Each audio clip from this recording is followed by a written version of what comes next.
ओम शांति। 14 मार्च 2026 बाबा जी कह रहे हैं, मीठे बच्चे, एक बाप ही नंबर 1 एक्टर है जो पतितों को पावन बनाने की एक्ट करते हैं। बाप जैसी एक्ट कोई कर नहीं सकता। प्रश्न, सन्यासियों का योग जिस्मानी योग है, रूहानी योग बाप ही सिखलाते हैं, कैसे? उत्तर, सन्यासी ब्रह्म तत्व से योग रखना सिखलाते हैं। अब वह तो रहने का स्थान है, तो वह जिस्मानी योग हो गया। तत्व को सुप्रीम नहीं कहा जाता। तुम बच्चे सुप्रीम रूह से योग लगाते, इसलिए तुम्हारा योग रूहानी योग है। यह योग बाप ही सिखला सकते, दूसरा कोई भी सिखला न सके, क्योंकि वही तुम्हारा रूहानी बाप है। गीत, तू प्यार का सागर है। ओम शांति। बच्चे, बहुत लोग कहते हैं ओम शांति, अर्थात अपनी आत्मा की पहचान देते हैं, परंतु खुद समझ नहीं सकते। ओम शांति का अर्थ बहुत निकालते हैं। कोई कहते हैं ओम माना भगवान, परंतु नहीं, यह आत्मा कहती है ओम शांति। अहम आत्मा का स्वधर्म है ही शांत, इसलिए कहते हैं मैं हूँ शांत स्वरूप। यह मेरा शरीर है जिससे हम कर्म करते हैं। कितना सहज है। वैसे बाप भी कहते हैं ओम शांति, परंतु मैं सबका बाप होने कारण, बीज रूप होने कारण भी जो रचना रूपी झाड़ है, कल्प वृक्ष, उसके आदि मध्य अंत को जानता हूँ। जैसे तुम कोई भी झाड़ देखो तो उसके आदि मध्य अंत को जान जाओ। वह बीज तो जड़ है, तो बाप समझाते हैं यह कल्प वृक्ष है। इसके आदि मध्य अंत को तुम नहीं जान सकते, मैं जानता हूँ। मुझे कहते ही है ज्ञान का सागर। मैं तुम बच्चों को बैठ आदि मध्य अंत का राज समझा रहा हूँ। यह जो नाटक है, जिसको ड्रामा कहा जाता, जिसके तुम एक्ट्रेस हो, बाप कहते हैं मैं भी एक्टर हूँ। बच्चे कहते हैं हे बाबा, पतित पावन एक्टर बन आओ, आकर पतितों को पावन बनाओ। अब बाप कहते हैं मैं एक्ट कर रहा हूँ, मेरा पार्ट सिर्फ इस संगम समय ही है, सो भी मुझे अपना शरीर नहीं है। मैं इस शरीर द्वारा एक्ट करता हूँ। मेरा नाम शिव है। बच्चों को ही समझाएंगे ना। पाठशाला कोई बंदरों व जानवरों की नहीं होती है, परंतु बाप कहते हैं कि इन 5 विकारों के होने के कारण शक्ल तो मनुष्य जैसी है, लेकिन कर्तव्य बंदरों जैसे है। बच्चों को बाप समझाते हैं कि पतित तो सब अपने को कहलाते ही है, परंतु यह नहीं जानते कि हमको पतित कौन बनाते हैं और पावन फिर कौन आकर बनाते हैं। पतित पावन कौन, जिसको बुलाते हैं, कुछ भी समझ नहीं सकते। यह भी नहीं जानते हम सब एक्टर्स है। हम आत्मा यह चोला लेकर पार्ट बजाती है। आत्मा परम धाम से आती है, आकर पार्ट बजाती है। भारत के ऊपर ही सारा खेल बना हुआ है।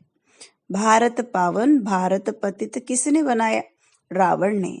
गाते भी है कि रावण का लंका पर राज्य था। बाप बेहद में ले जाते हैं। हे बच्चों, यह सारी सृष्टि बेहद का टापू है, वह तो हद की लंका है। इस बेहद के टापू पर रावण का राज्य है।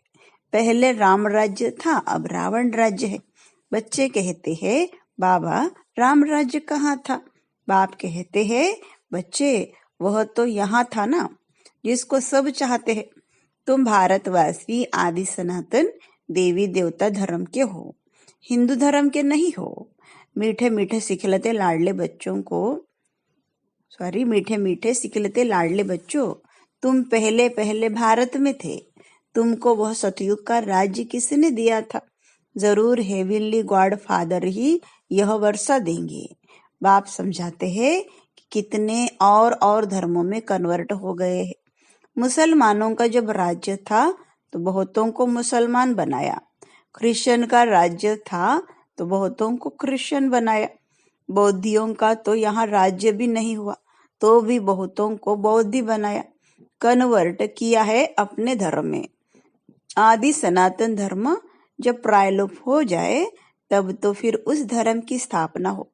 तो बाप तुम सभी भारतवासियों को कहते हैं कि मीठे मीठे बच्चे, तुम सब आदि सनातन देवी देवता धर्म के थे। तुमने 84 जन्म लिए, ब्राह्मण देवता क्षत्रिय वर्ण में आए, अब फिर ब्राह्मण वर्ण में आए हो देवता वर्ण में जाने के लिए। गाते भी है ब्राह्मण देवताय नमः। पहले ब्राह्मणों का नाम लेते हैं। ब्राह्मणों ने ही भारत को स्वर्ग बनाया है। यह है ही भारत का प्राचीन योग। पहले पहले जो राजयोग था जिसका गीता में वर्णन है, गीता का योग किसने सिखलाया था, यह भारतवासी भूल गए हैं। बाप समझाते हैं कि बच्चे, योग तो मैंने सिखलाया था, यह है रूहानी योग, बाकी सब है जिस्मानी योग। सन्यासी आदि जिस्मानी योग सिखलाते हैं कि ब्रह्म से योग लगाओ, वह तो रॉन्ग हो जाता है। ब्रह्म तत्व तो रहने का स्थान है, वह कोई सुप्रीम रूह नहीं ठहरा। बाप को भूल गए हैं, तुम भी भूल गए थे, तुम अपने धर्मों को भूल गए हो। यह भी ड्रामा में नोंद है। विलायत में योग था नहीं, हठ योग और राजयोग यहाँ ही है। वह निवृत्ति मार्ग वाले सन्यासी कब राजयोग सिखला न सके, सिखाए वह जो जानता हो। सन्यासी लोग तो राजा भी छोड़ देते हैं। गोपीचंद राजा का मिसाल है ना, राजा ही छोड़ जंगल में चला गया, उसकी भी कहानी है। सन्यासी तो राजा ही छुड़ाने वाले हैं, वह फिर राजयोग कैसे सिखला सकते। इस समय सारा झाड़ जड़ जड़ीभूत हो गया है, अभी गिरा की गिरा। कोई भी झाड़ जब जड़ जड़ीभूत हो जाता है तो अंत में उसको गिराना पड़ता है। वैसे यह मनुष्य सृष्टि रूपी झाड़ भी तमो प्रधान है, इनमें कोई सार नहीं है, इनका जरूर विनाश होगा। इनके पहले आदि सनातन देवी देवता धर्म की स्थापना यहाँ करनी होगी। सतयुग में कोई दुर्गति वाला होता नहीं, यह विलायत में जाकर योग सिखलाते हैं, परंतु वह है हठ योग। ज्ञान बिल्कुल नहीं, अनेक प्रकार के हठ योग है। यह है राजयोग, इसको रूहानी योग कहा जाता है। वह सब है जिस्मानी, मनुष्य मनुष्य को सिखाने वाले हैं। बाप बच्चों को समझाते हैं कि मैं तुमको एक ही बार यह राजयोग सिखाता हूँ और कोई कदाचित सिखा न सके। रूहानी बाप रूहानी बच्चों को सिखाते हैं कि मामे कम याद करो तो तुम्हारे सब पाप मिट जाएंगे। हठ योगी कब ऐसे कह न सके। बाप आत्माओं को समझाते हैं यह नई बात है। बाप तुमको अब देही अभिमानी बना रहे हैं। बाप को देह है नहीं, इसके तन में आते हैं, इसका नाम बदल देते हैं क्योंकि मर्जीवा बना है। जैसे गृहस्थी जब सन्यासी बनते हैं तो मर्जीवा बने, गृहस्थ आश्रम छोड़ निवृत्ति मार्ग ले लिया तो तुम्हारा भी मर्जीवा बनने से नाम बदल जाता है। पहले शुरू में सबके नाम लाए थे, फिर जो आश्रवंत सुनंती कथंती भागंती हो गए तो नाम आना बंद हो गया। इसलिए अब बाप कहते हैं कि हम नाम दे और फिर भाग जाए तो फालतू हो जाता है। पहले आने वालों के जो नाम रखे वह बहुत रमणीक थे, अब नहीं रखते हैं। उनका रखे जो सदैव कायम भी रहे। बहुतों के नाम रखे फिर बाप को फारकती दे चले गए, इसलिए अब नाम नहीं बदलते हैं। बाप समझाते हैं कि यह ज्ञान क्रिश्चियन की बुद्धि में भी बैठेगा। इतना समझेंगे कि भारत का योग निराकार बाप ने ही आकर सिखाया था। बाप को याद करने से ही पाप भस्म होंगे और हम अपने घर चले जाएंगे। जो इस धर्म का होगा और कन्वर्ट हो गया होगा वह ठहर जाएगा। तुम जानते हो कि मनुष्य मनुष्य की सदगति नहीं कर सकते। यह दादा भी मनुष्य है, यह कहता है कि मैं किसकी सदगति नहीं कर सकता। यह तो बाबा हमको सिखलाते हैं कि तुम्हारी सदगति भी याद से होगी। बाप कहते हैं बच्चों, हे आत्माओं, मेरे साथ योग लगाओ तो तुम्हारे विकर्म विनाश होंगे। तुम पहले गोल्डन एजड प्योर थे, फिर खाद पड़ गई है। जो पहले देवी देवता 24 कैरेट सोना थे, अब आयरन एज में आकर पहुंचे हैं। यह योग कलप कलप तुमको सीखना पड़ता है। तुम जानते हो, उसमें भी कोई पूरा जानते, कोई कम जानते, कोई तो ऐसे ही देखने आते हैं कि यहाँ क्या सिखाते हैं। ब्रह्मा कुमार कुमारियां इतने ढेर बच्चे हैं, जरूर प्रजापिता ब्रह्मा होगा ना, जिसके इतने बच्चे आकर बने हैं। जरूर कुछ होगा तो जाकर उन्होंने पूछे तो सही, तुमको प्रजापिता ब्रह्मा से क्या मिलता है, पूछना चाहिए ना। परंतु इतनी बुद्धि भी नहीं है। भारत के लिए खास कहते हैं, गाया भी जाता है, पत्थर बुद्धि सो पारस बुद्धि, पारस बुद्धि सो पत्थर बुद्धि।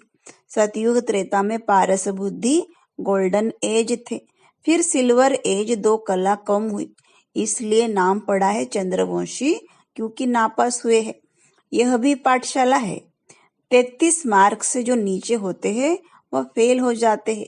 राम सीता फिर उनकी डिनायस्टी संपूर्ण नहीं है, इसलिए सूर्यवंशी बन न सके। नापास तो कोई होंगे ना, क्योंकि इम्तिहान भी बहुत बड़ा है। आगे गवर्नमेंट का ICS का बड़ा इम्तिहान होता था, सब थोड़े ही पढ़ सकते थे। कोटों में कोई निकलते हैं। कोई चाहे तो हम सूर्यवंशी महाराजा महारानी बने, तो उसमें भी बड़ी मेहनत चाहिए। मम्मा बाबा भी पढ़ रहे हैं श्रीमत से, वे पहले नंबर में पढ़ते हैं, फिर जो माता पिता को फॉलो करते हैं वही उनके तख्त पर बैठेंगे। सूर्यवंशी 8 डिनाइस्टी चलती है, जैसे Edward the first the second चलता है। तुम्हारा कनेक्शन इन क्रिश्चियन से अधिक है। क्रिश्चियन घराने ने भारत की राजाई हड़प की, भारत का अथाह धन ले गए। फिर विचार करो तो सतयुग में कितना अथाह धन होगा। वहां की भेंट में तो यहाँ कुछ भी नहीं है, वहां सब खानियां भरतू हो जाती है। अब तो हर चीज की खानियां खाली होती जाती है। फिर चक्र रिपीट होगा तो फिर सब खानियां भरतू हो जाएंगी। मीठे मीठे बच्चों, तुम अब रावण पर जीत पाकर राजाई ले रहे हो। फिर आधा कल्प बाद यह रावण आएगा, फिर तुम राजाई गवा बैठेंगे। अभी भारतवासी तुम कौड़ी मिसल बन गए हो। हमने तुमको हीरे जैसा बनाया, रावण ने तुमको कौड़ी जैसा बनाया है। समझते नहीं कि ये रावण कब आया, हम क्यों उनको जलाते हैं। कहते हैं कि यह रावण तो परंपरा से चला आता है। बाप समझाते हैं कि आधा कल्प के बाद यह रावण राज्य शुरू होता है। विकारी बनने कारण अपने को देवी देवता कह नहीं सकते। वास्तव में तुम देवी देवता धर्म के थे। तुम्हारे जितना सुख कोई नहीं देख सकते। सबसे अधिक गरीब भी तुम बने हो। दूसरे धर्म वाले बाद में वृद्धि को पाते हैं। क्राइस्ट आया, पहले तो बहुत थोड़े थे, जब बहुत हो जाए तब तो राजाई कर सके। तुमको तो पहले राजाई मिलती है। यह तो सब ज्ञान की बातें हैं। बाप कहते हैं, हे आत्माएं, मुझ बाप को याद करो। आधा कल्प तुम देह अभिमानी रहे हो, अब देही अभिमानी बनो। घड़ी घड़ी यह भूल जाते हो, क्योंकि आधा कल्प की कट चढ़ी हुई है। इस समय तुम ब्राह्मण चोटी हो, तुम हो सबसे ऊंच।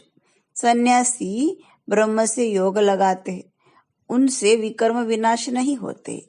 हर एक को सतो रजो तमो में आना जरूर है, वापिस कोई भी जा नहीं सकते। जब सभी तमो प्रधान बन जाते हैं तब बाप आकर सभी को सतो प्रधान बनाते हैं, अर्थात सभी की ज्योति जग जाती है। हर एक आत्मा को अपना अपना पार्ट मिला हुआ है। तुम हो हीरो हीरोइन पार्टधारी। तुम भारतवासी सबसे ऊंचे हो, जो राज्य लेते हो फिर गवाते हो। और कोई राज्य नहीं लेता, वह राज्य लेते हैं बाहुबल से। बाबा ने समझाया है, जो विश्व के मालिक थे वही बनेंगे। तो सच्चा राजयोग बाप के सिवाय कोई सिखला न सके। जो सिखाते हैं वह सब अयथार्थ योग है, वापिस तो कोई भी जान नहीं सकते। अभी है अंत, सभी दुख से छूटते हैं, फिर नंबरवार आना है। पहले सुख देखना है, फिर दुख देखना है। यह सब समझने की बातें हैं। कहा जाता है हथकारड़े दिल यारड़े। काम करते रहो, बाकी बुद्धि योग बाप से हो। तुम आत्माएं आशिक हो एक माशुक की, अभी वह माशुक आया हुआ है। सभी आत्माओं सजनियों को गुलगुल बनाए ले जाएंगे। बेहद का साजन बेहद की सजनिया है, कहता है मैं सबको ले जाऊंगा।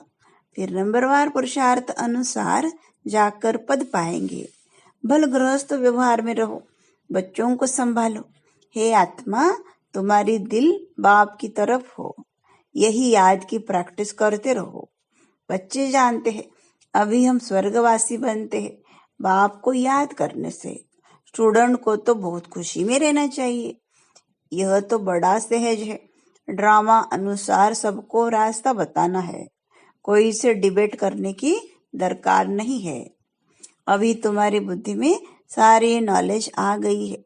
मनुष्य बीमारी से छूटते हैं तो बधाइयां देते हैं। यहाँ तो सारी दुनिया रोगी है, थोड़े समय में जय जयकार हो जाएगी। अच्छा, मीठे मीठे सिखलते बच्चों प्रति माता पिता बाप दादा का याद प्यार और गुड मॉर्निंग। रूहानी बाप की रूहानी बच्चों को नमस्ते। हम रूहानी बच्चों की रूहानी बाप दादा को याद प्यार गुड मॉर्निंग और नमस्ते।